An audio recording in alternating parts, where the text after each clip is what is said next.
Dan, would you like to lead us in the commission, in the Pledge of Allegiance? Yes. I pledge allegiance to the flag of the United States of America and to the republic for which it stands, one nation, under God, indivisible, with liberty and justice for all.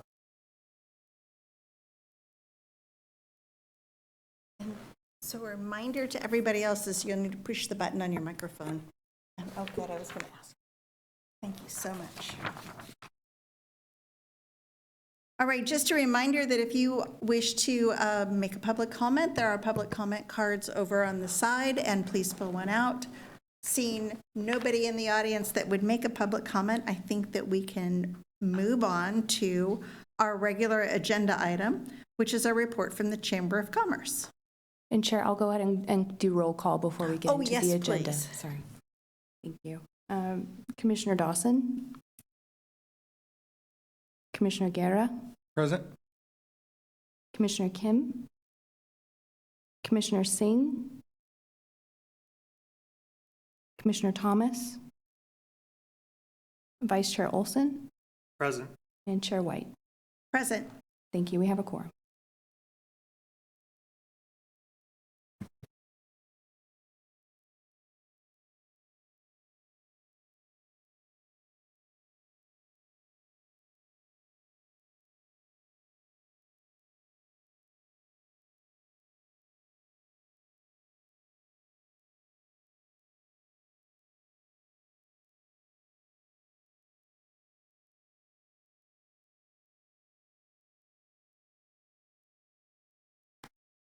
Now we can go. Good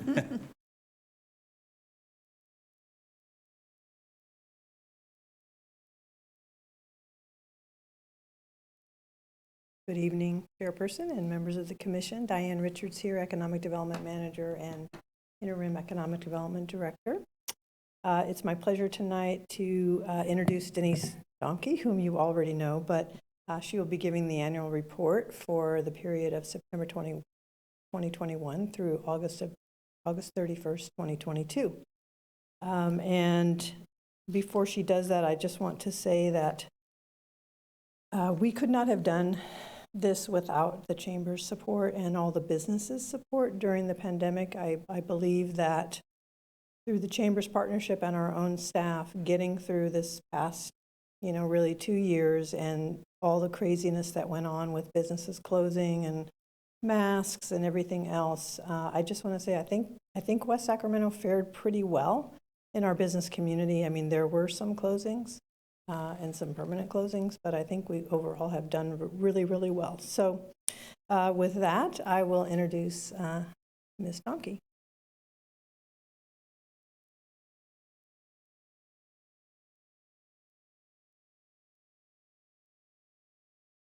Thank you, Diane. Thank you, Chair White and Commissioners. How lovely to see your smiling faces in person. Chamber is happy to be here to present its annual report.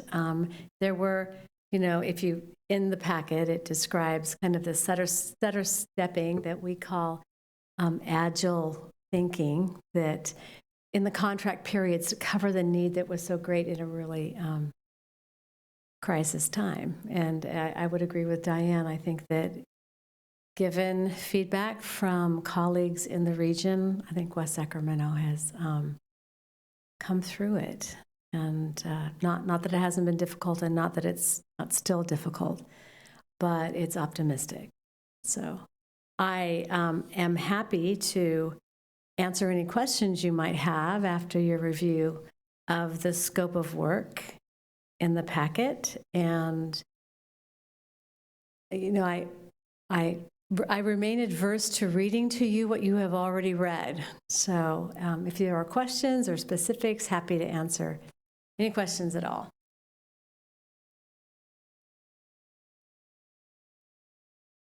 Questions from our commissioners? Feedback from the report as you compared it with the scope of work? I have a question. Yes. I didn't see, maybe I missed it, how that grant is dispersed or who got that. That was in last year's The grant was in last year's report. You're talking about the restaurant grants? Correct. Yeah, they were, that was the brainchild of the manager of the Economic Development Department, and was included in last year's report. But basically, and Diane, jump in here, we reviewed applicants. We did a one-on-one phone call to encourage people to apply. We were pretty much knee-deep into it at that point. And so our colleagues in economic development reached out, hit the streets, masked up, hit the streets, knocked on doors. Together we did mass emailings through our newsletter, through the resources available to the city, through every contact that we could think of, one-on-one phone calls and one-on-one knocking on doors, just to let people know that it was a good thing, it was available to them, and it was not as complicated as they might have thought it was. So, Yeah, I would say I think we had about $200,000, and this is going from memory, so we had about $200,000. We agreed to give $3,000 grants to restaurants and retail food serving uses, and there was a period of time where we had a very simple application open, but we found challenges even with that, even with everything that we had learned about keeping the application very simple. We still had trouble reaching into some of the communities that don't normally engage, either via email or constant contact or the website or social media. And so Elijah and I found ourselves actually going out into shopping centers, into Brighton, Broderick, and other areas of the city, and literally walking in with English and Spanish versions of the grant application and the flyer and saying, we have money to help you stay open and to help you keep in business during COVID.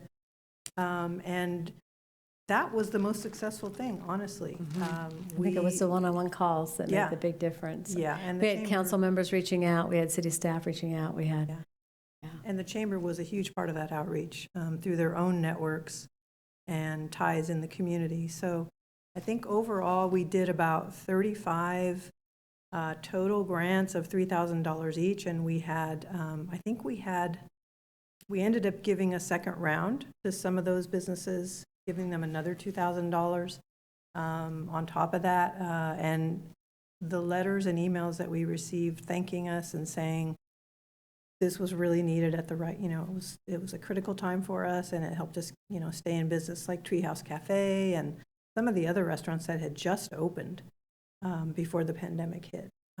So that was a really educational experience for all of us, I would say. It was, and effective, like so many things. It's in West Sacramento, I know you've heard me say this, it's rarely, I'm sorry we don't do that, it's how do we make this happen? And this was a good example of how we made it happen. Yeah. Thank you. You're welcome. Any other thoughts or questions? Commissioner Olson? Yes, in the review of development impact fees and regulations, did you find that West Sacramento had more or less fees and regulations for a business trying to start up or a developer trying to develop than any of our surrounding cities? Well, very often those fees impact not only a new business starting up, but a business that's trying to expand, which very often is, it's a little less capital, but it can be onerous. And so I would say that what we've learned from regional studies is that West Sacramento's fees around development can be a little bit steep. And what we know now is that we have city leadership, city administration, and city staff that are committed to helping make that possible. So a good example of that are the changes to the impact fees that happened in the Washington and the Bridge District. They're temporary, but we're hoping that they show a good example of, especially in housing that needs to be developed for workforce housing. And what you're talking about is that the waiver of some of the low-income fees, if you have a certain number of units per, I guess, higher density stuff. I don't remember the exact terminology. Is that what you're referring to? Yeah. I want to make sure I'm answering the correct question. You were asked about infill. Are you asking about the infill development fees that we just Yeah, took to the we council? talked about that 2 years ago. Is that what you're referring to? That's what I'm referring to. We also had a reevaluation and reduction in park fees, which was significant. And we anxiously await movement on traffic impact fees. Is there other fees or areas that have been earmarked as something that could possibly be reduced, or something where the chamber is working with the city on trying to make it easier? Traffic impact fees. Okay.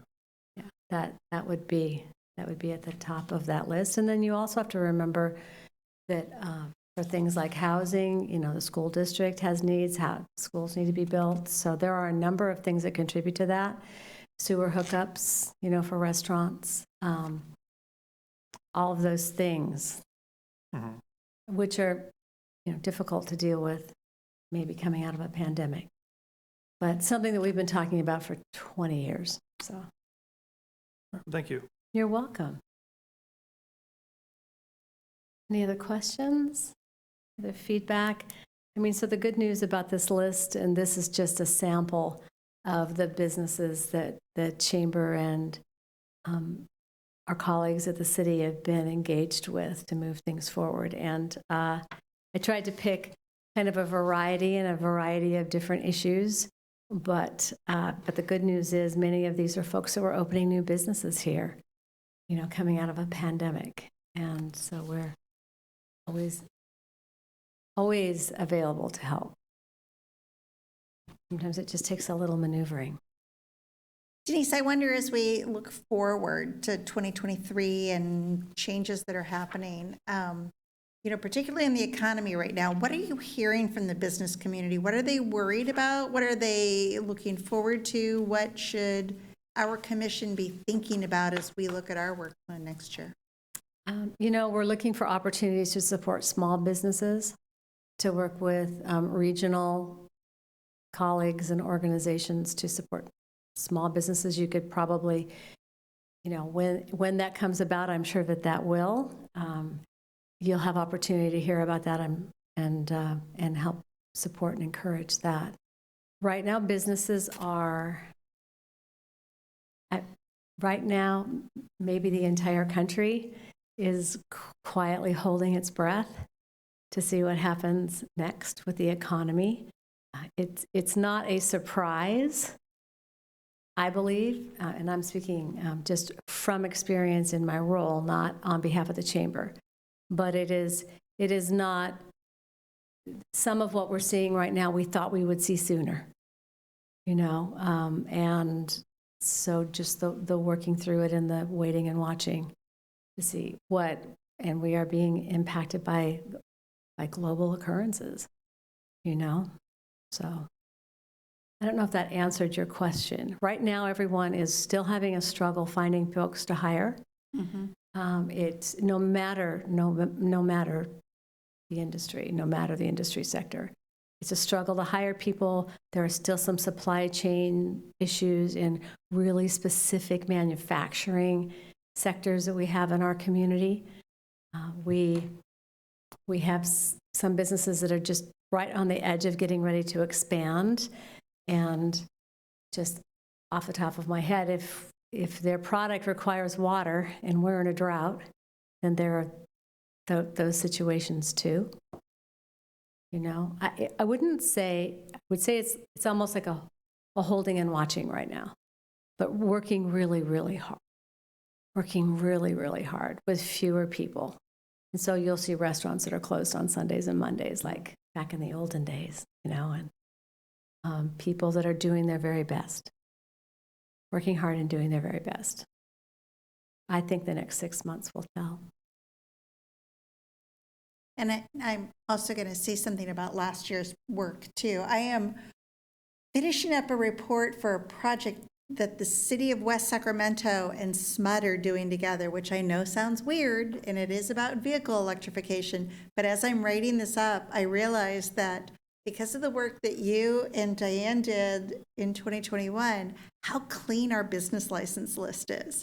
and that it's something I can use And to get Elijah. more money. Elijah and Andrea, they definitely deserve credit for that. They lived that business license list. But it's Yes. amazing how important that is for what Jason McCoy and I want to do through this grant, to be able to know that, yes, you can email all the businesses because we got email addresses. So I just want to say thank you. You're welcome. That's really a big. And it goes to Commissioner Singh's point about how do we reach out to restaurants, because that list was clean, and we used that list a lot back in the days. We used that list to advise businesses that there was going to be a curfew. We used that list to advise businesses that there was money available to them. We used it a lot, and it's to support what you're saying about its value. It's significant. And, you know, just as for other commissioners, point of contrast, a city will not be named and is not in the Sacramento area. We worked with them on a project too about vehicle electrification. Their business license list had businesses on it that had been closed for 10 years. It was quite a not helpful business license list, so. Well, and it costs money when that happens, Yeah. because then you're tracking people down, you're trying to reach people, and it costs consultant money. I thought you were going to say 2 years, and I was going to say, well, yeah, we had some like that. I wasn't going to say it. I didn't say it. That's how we knew. Yeah, I mean, we've had several successful events. Last year we brought the tree lighting back into the street, and after going completely virtual in 2021, we brought it back in the street. We kind of modified it and spread people out, and it is our plan right now to do the same thing. It's a big community event. You know, there are between 5,000 and 7,000 people in the street to celebrate. So that will happen. We had a State of the City in the Galleria again this year. Although it was really fun to do it in the ballpark and to be able to have fireworks. The mayor and I loved that, but it was great to be back in the Galleria and celebrate all the accomplishments of the city. So, If I may, I want to give credit to Denise for serving on the Yolo County Workforce Investment Board. She is currently the chair of that board, and she volunteered me to also serve on yes, I that board.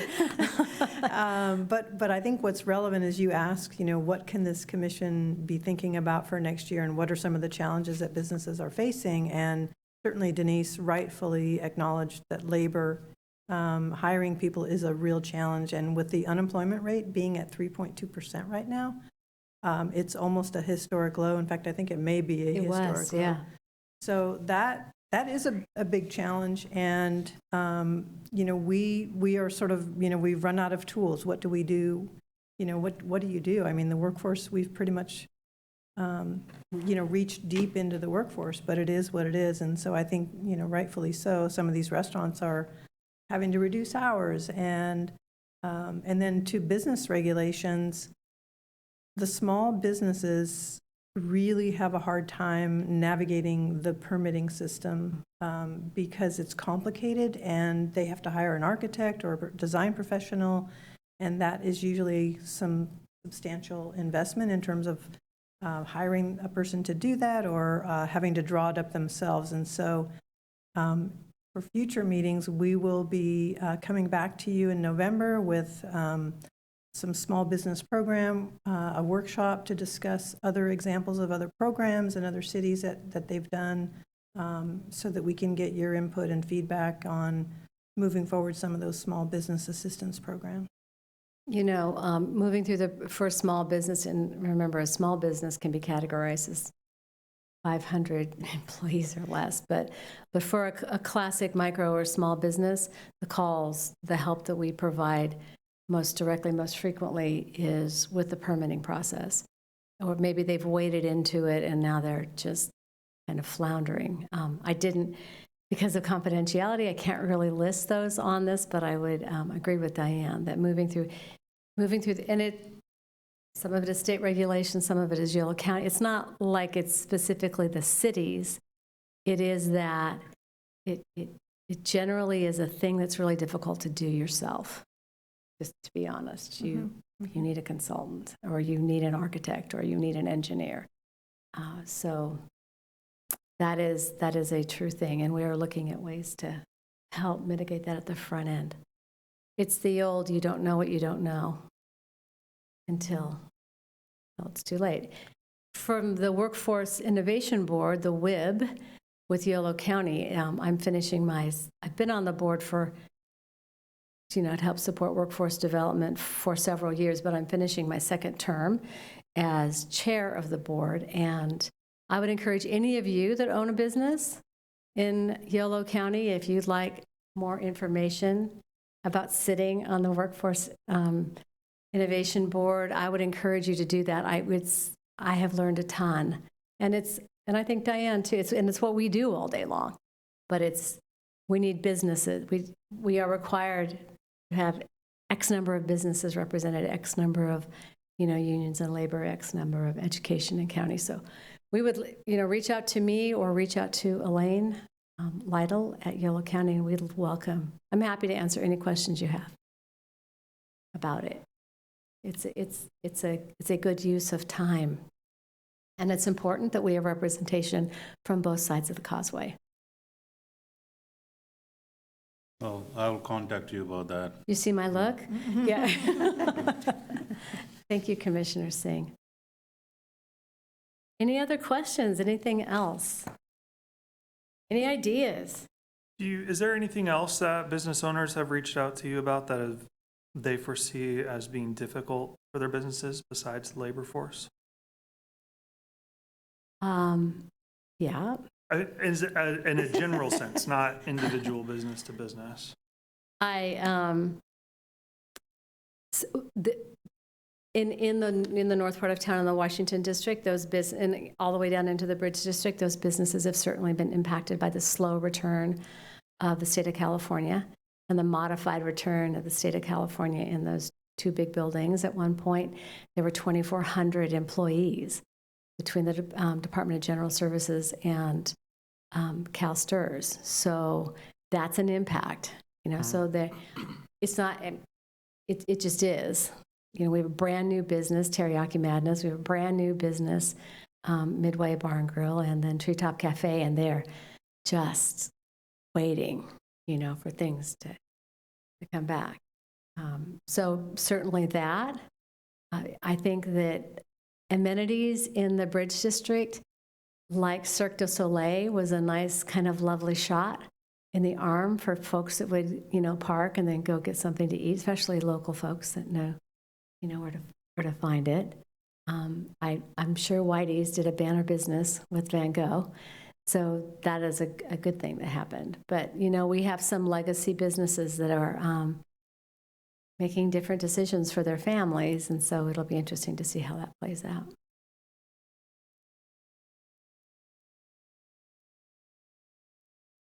Thank you. Yeah.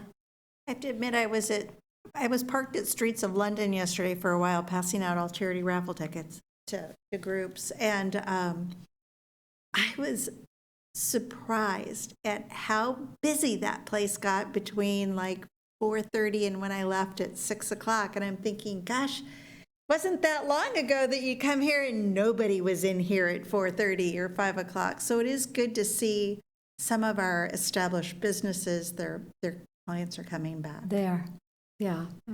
And I would also say that from an expansion standpoint, some businesses that are have agreements and are obligated to build, or to expand, they, starting late summer, the cost of capital increased, and the challenge with expansion because of the economy is a real thing. So part of this report I'm working on has to do with the mega region, which is a SACOG-led project that is also with the Bay Area and with San Joaquin and some others to look at freight. And one of the reports that I was reading through today, goes to workforce, specifically called out that one of the strategies for goods and freight-related business jobs is to steal them from Sacramento and West Sacramento. It said that in print. So I just want to make people aware when we talk about, Poaching is a real thing. yeah, and we talk about, we have a job shortage here, is that we have the folks in the Bay Area who have put in print that they are going to steal our workers. It's, Yolo County in general, to Diane's point, has the lowest, and it's not just the lowest unemployment rate, but, you know, fewer and fewer people are dropping out of the workforce, right? And that's been an impact as well. Some of that goes to childcare, which was kind of a challenging tsunami that we knew was going to happen, and I think that it's here. Having said that, they're busy at the counter. People are moving to West Sac. People still, you know, relocating their business here. Commercial space, especially commercial, you know, retail or restaurant type space is in high demand. And I think that that's optimistic. I think we have a reputation for in the region having one of the smoothest processes, even and in spite of a pandemic, for opening a new business. So speaking of opening new businesses, again, a question for both Denise and Diane. What is being built along Jefferson Boulevard that was like a fence one day and now it's a giant hole? That is an apartment complex that will have 325 units in it. Is that right, Raul? 320, 325 Something units like in that. it. Yeah. Oh, Yeah. awesome. It will have its own. They're expanding on the east side of Jefferson. They're expanding so that there'll be turn lane in and out. But that's what's happening. It's not senior specific. It is, although, as I understand it, further north, that was the plot that was originally going to be senior specific. No one's making eye contact. Maybe it was just a sign. I remember that too, that there was going to be a senior specific, because I thought, oh, thank God, assisted living for when I get ready for it, it'll be just down the street from where I live. Yeah, I think So this I is remember well, a that. little more active living than assisted living. Yeah. But I also, the trailer's gone and the sign's down, so I don't know if that's happening. But yes. So market rate housing Market rate housing. in And apartments on Jefferson. And Is that supposed to be 3 or 4-story complex? 3, I think it was 4, and they made they made them drop back to 3. I don't know. I bet Raul does. Definitely at least 3. They may have some 4-story buildings, but And the space goes all the way back behind the firehouse and very near to the Clarksburg Trail. And then rumors about what's going into the Pheasant Club fly. Any substance to any of the rumors? Not officially, no. And, you know, I think the Palmadesi family is enjoying taking a well-deserved victory lap. You know, so I don't know that there's been any official announcement about the plans for the No. dirt or the dirt in the building. No, we are in talks with the owners about what it could be and preserving the historic part of the building. But beyond that, there's no definitive plan. Okay. I'm glad to hear that. Yeah, they've reached out to the development community because it's a great site. It's It a is. great piece of land at a great location. So, yeah. So the rumors of them knocking it down to build a Walgreens sound to be unfounded at this point. I had heard Chick-fil-A.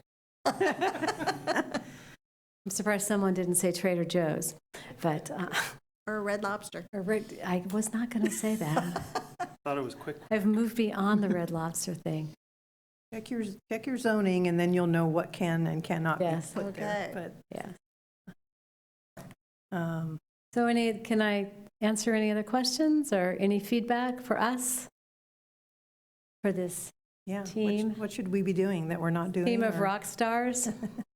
Was there, I realize you're probably the wrong person. Maybe this is more for Diane, but I'm never the wrong person. It's a chamber of commerce. well, I am Close sorry. everything. Go ahead, Commissioner Olson. Is there, if there is all of this new apartment housing going in Jefferson, and it's already pretty crowded driving in and out of Southport, is there any talk about any expanded lanes anywhere, or any talk about any additional grocery stores or other infrastructure in the area? I can speculate Okay. that given the detailed planning that went into the one expansion that they did on Jefferson, I would be surprised if it were expanded. I can tell you, because I live behind the high school, that that Village Parkway has become a really successful thoroughfare, and probably one of the most exciting things that's happening right now from a moving people around town standpoint is the work that they're doing there at 15th, right? To get onto the freeway, to get people off of Jefferson, to widen it so you could ride your bike into town and not take your life into your hands. That property has always been zoned. They didn't have a zoning change to build what they build. So did they? Which building are you talking about? We're talking about the apartments again. Oh, no, It's- no. It's always been zoned for that. It's Right. just fulfilling the general plan. And that's part of why the McGowan Bridge and Village Parkway were expanded early in the process to allow for some of that to move. What I understand that I'm talking with folks at Washington Unified School District is that probably the first concern is schools. Mm-hmm. You know, who takes which kids where. And as I understand it, that development will feed into Stonegate, which, because it feeds into Stonegate, is going to pull some of that traffic off. Dropping kids off at school and picking them up after school is going to be happening closer to Village Parkway than it is to Jefferson. So, And I would just add that the city has, very early plans to improve transit service, and not only in the riverfront area and the Bridge District, because of course the streetcar, I think we all understand that's probably not happening. So there are plans, there's conversations with RT, and the Transportation Division of the of the Community Development Department is working very hard to add service and have it be service that goes into Southport, because that is a real, issue for Southport. Yeah. So more to come on that. I think there are some items coming up to the council in the near future about transit and how we will get, light rail into the city, first of all, and then how we expand it into the other areas of the city. So you can look forward to that, and we'll be bringing some updates back to you as well about the I Street Bridge project and the deck conversion that'll be coming up in November. You'll hear more about that.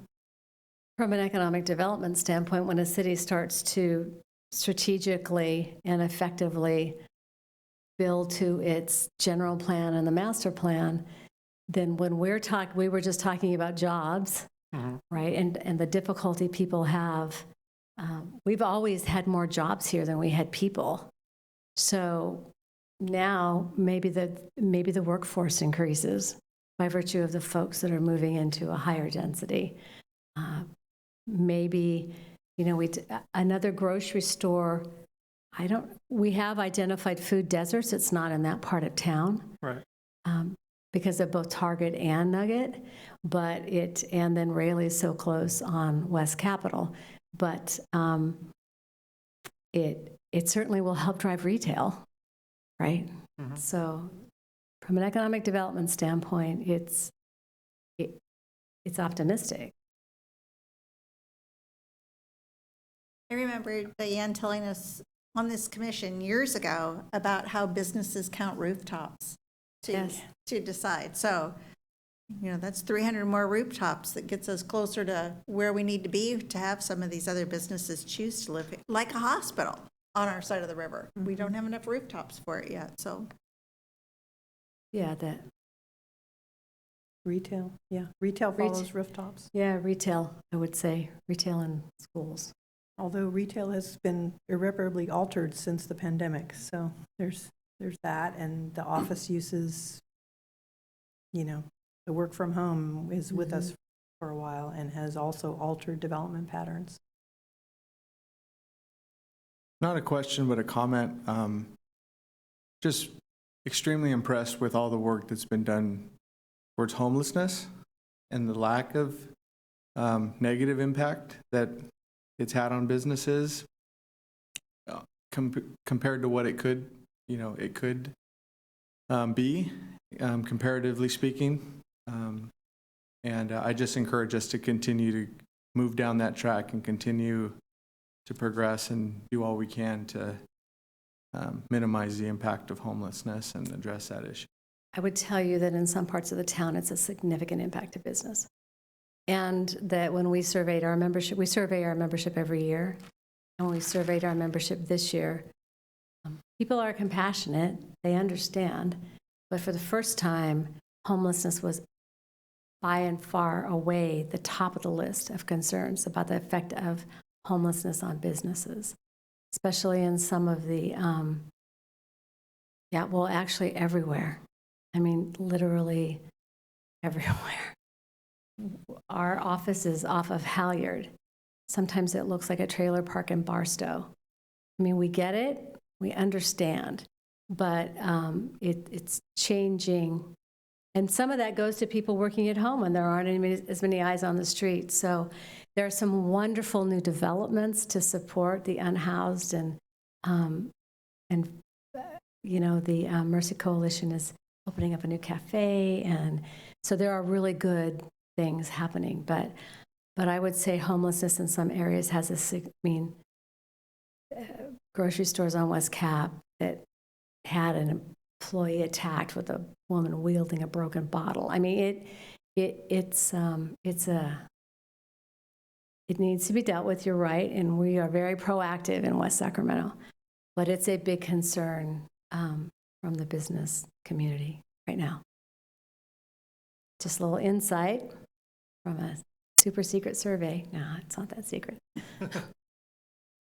And I also wanted to comment and commend you guys and the city. I did talk with somebody who was opening up a restaurant in West Sacramento a couple years ago, while at the same time also opening up one in Sacramento. And he just raved about how much easier it was here. I don't even know if his Sacramento restaurant is open yet. And he just said there was assistance everywhere he needed assistance with things that he didn't understand.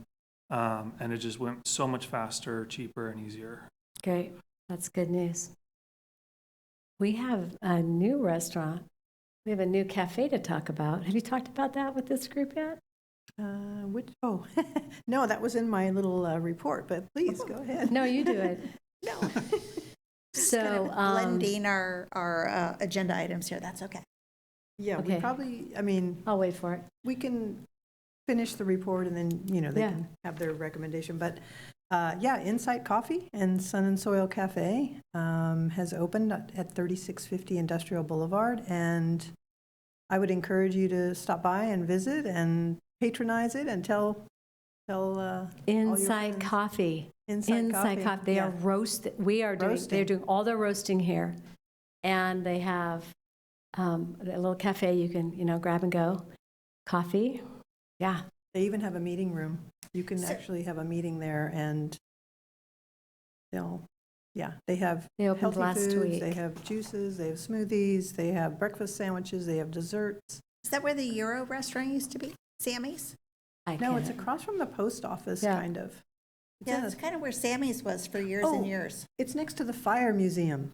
Do you know where that is? Yeah. Mhm. Awesome. Walking distance from my office when I go. Walking distance, but also, drive up, pull in, don't wait in the line and let your engine run forever. Maybe at a to be unnamed coffee drive-through.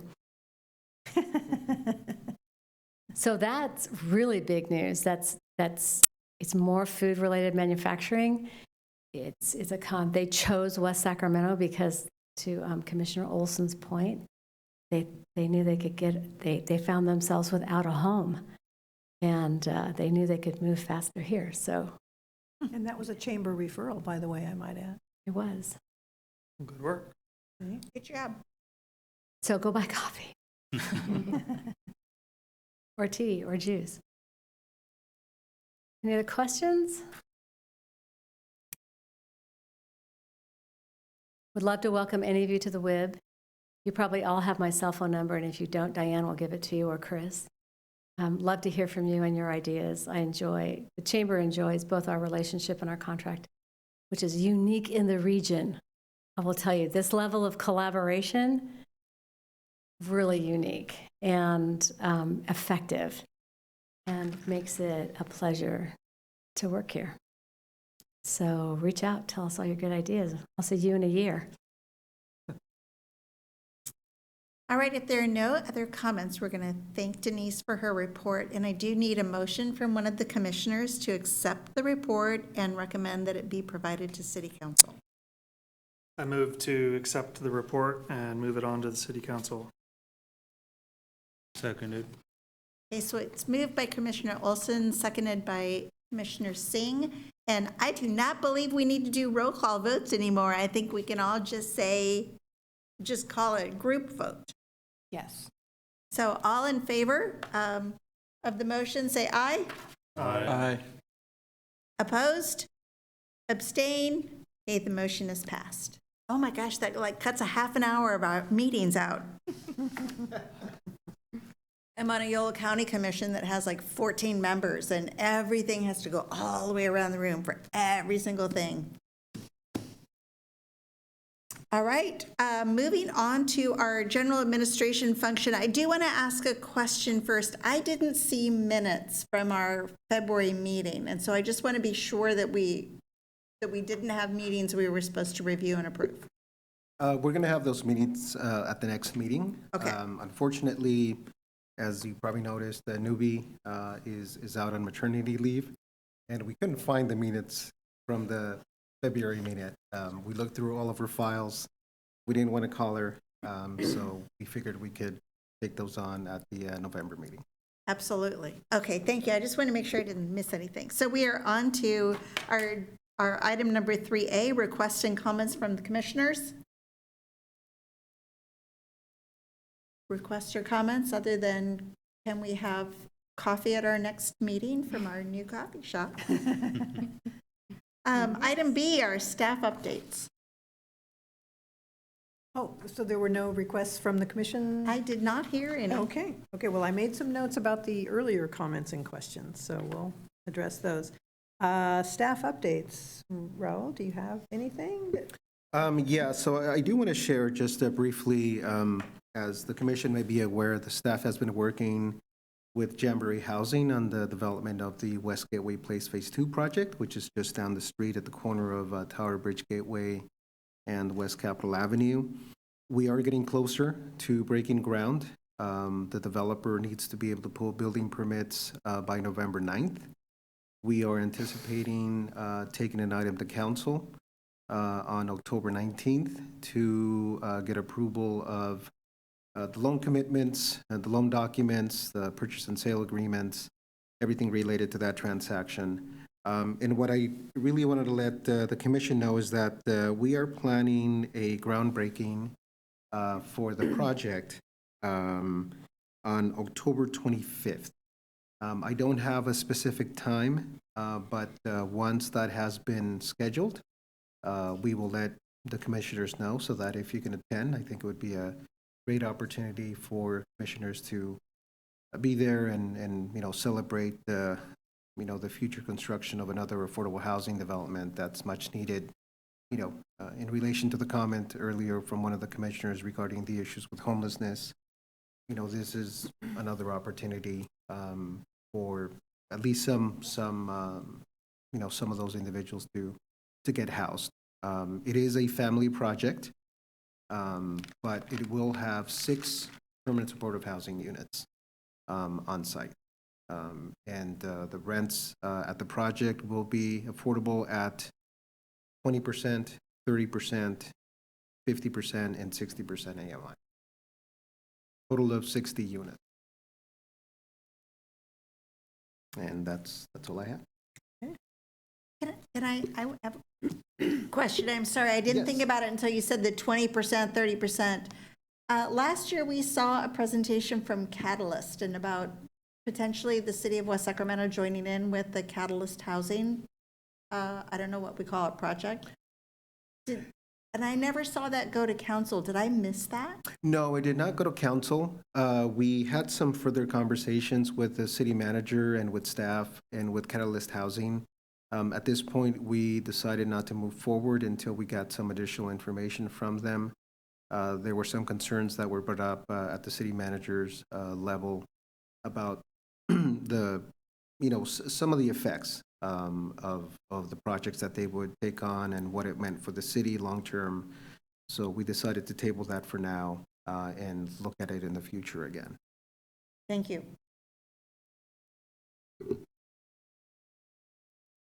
Can I go back and do a request for the next meeting? There was an article last week that Yolo County is going to be trying to crack down on unpermitted food vendors. And I know we have a lot of those here in West Sacramento. And a lot of them are people that don't speak English as a first language, maybe have some other roadblocks to be able to go through the permitting process.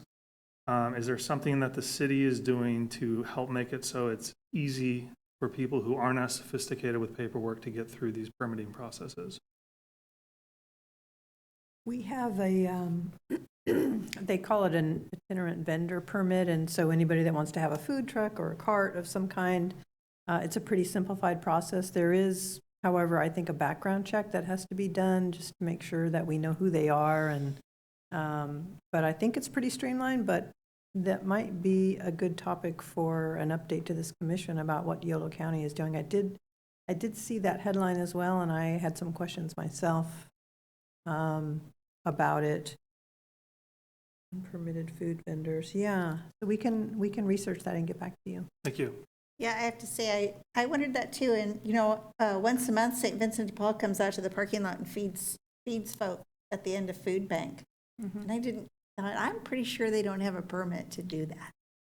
And I don't want it to trickle down on them. They're doing a really good thing. Mm-hmm. Okay, yeah, we'll make a note of that for the November meeting. And are there any other requests or comments from the commissioners? I have a few updates to share myself, if there are no other. Okay. So you probably have read that the River Cats and the Kings have a new partnership. There was a press conference today announcing that formally, and we're excited about what that means and the future of, a new investment and infusion of energy and partnership with the Kings. And of course, they do have their eye on all the land that is surrounding the stadium, and it is all fully entitled shovel-ready land. So we're also encouraged by that as well. Just a couple of other announcements. I wanted to mention that, especially after Commissioner Guerra's comment about affordable housing and homelessness, the Mercy Permanent Supportive Housing Project that was Raul was the project manager for, had their grand opening in July, and you may have seen this building. It's on West Capitol. It's a 3-story building on West Capitol that houses about 85 individuals that were formerly experiencing homelessness or at risk of experiencing homelessness. So we're really proud of that.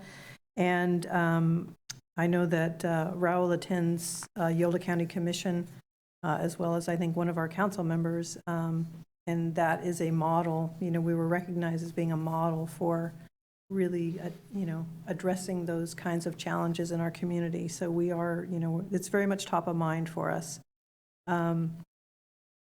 The project itself is beautiful if you have a chance to go. I don't know if they ever have an open house or a tour or anything, but it's an amazing community, and it's something that we all should be proud of. Okay, what else? Just to highlight, the city's CDBG program has, again, funded micro enterprise and small business training. You may have seen that announced on social media, as well as some email, and the Spanish class will be, it actually starts tonight, I think, coincidentally.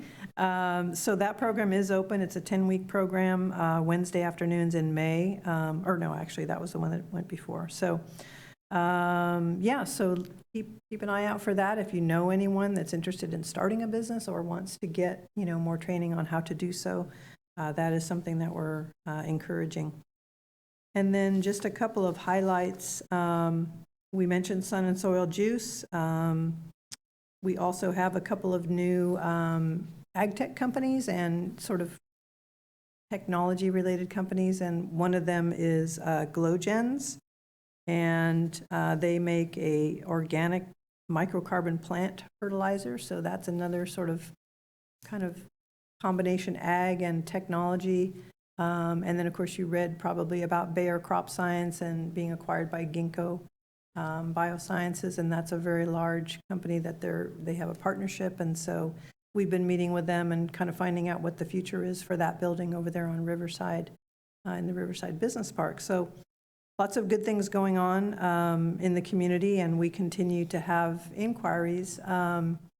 For the November 30th meeting, we do have a couple of items that we wanted to mention to you, and I also want to remind you that with the Thanksgiving holiday, it will be November 30th, the meeting, and we do have, we'll have a presentation on the Pioneer Bluff Stone Lock story map, and I don't know how many of you are familiar with Pioneer Bluff and that part of the city, but that's our next riverfront district, and the Stone Lock facility is the old lock facility that is off of Jefferson Boulevard at the Basque Bridge, and that building is in disrepair because it's no longer obviously used and operated, but the city does own it, and we will be getting we have some funding, and we'll also be applying for a maritime preservation grant to preserve the building and, restore it. And so next month, we'll have a presentation from our program manager, Amber Siasit, about the Stone Lock story map, and it'll also be announced on social media this week, so look for that.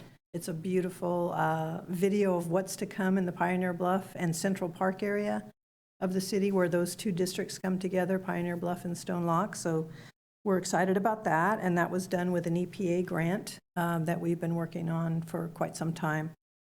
And then the other topic that we have for you in November is an update on the I Street Bridge replacement project and the deck conversion. It's been several years since you've probably had an update on that, and that is a very, very catalytic economic development project for our city in terms of improving our connections and improving bike and ped and other mobility options for our residents and our businesses there. And it'll be a major shot in the arm for the businesses there off of 3rd Street. So those are the two topics that we have for you in November, and we'll see about having Yolo County or someone come and speak about the food vendor changes that are coming there. That concludes my updates.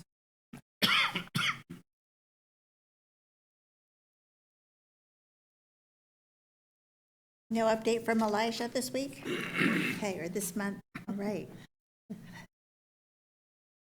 So, it's really exciting to be back and to be in person, which we haven't done in a long time, and clearly we need to establish a new flow for how we meet in person. We got used to doing it on Zoom.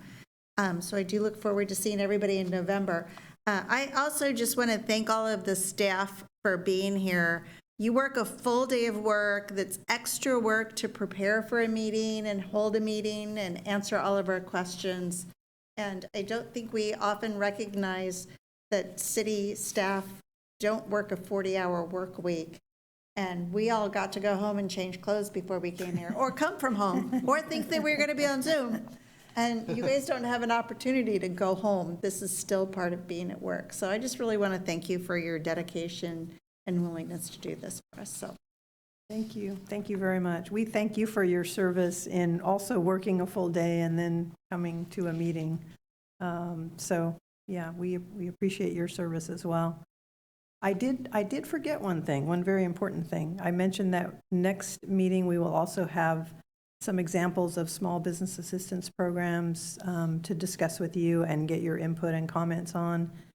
And then lastly, in relation to that, as you are in the community talking to businesses and other residents, if you have stories or anecdotes or problems or things that you hear about that you think we ought to be aware of as it relates to economic development policy, business assistance, transportation, any of those topics that are under your purview, please don't hesitate to reach out to the staff.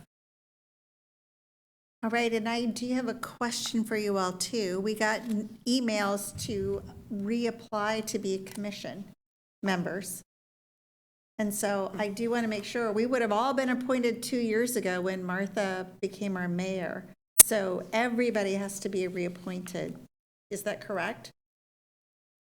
I believe that is the case, yes. I did get, in preparation for the meeting tonight, we reached out to the city clerk's office, and she noted that she was going to be sending out emails to all of the commissioners regarding, renewing applications. So that is probably the case. Okay. So if you want to stay on this commission or move to another commission, make sure you complete the application by the due date, which was early November, if I recall correctly. So, any other questions, comments? No? With that, I'm going to bang the gavel again, and we will adjourn at 6:55, it looks like.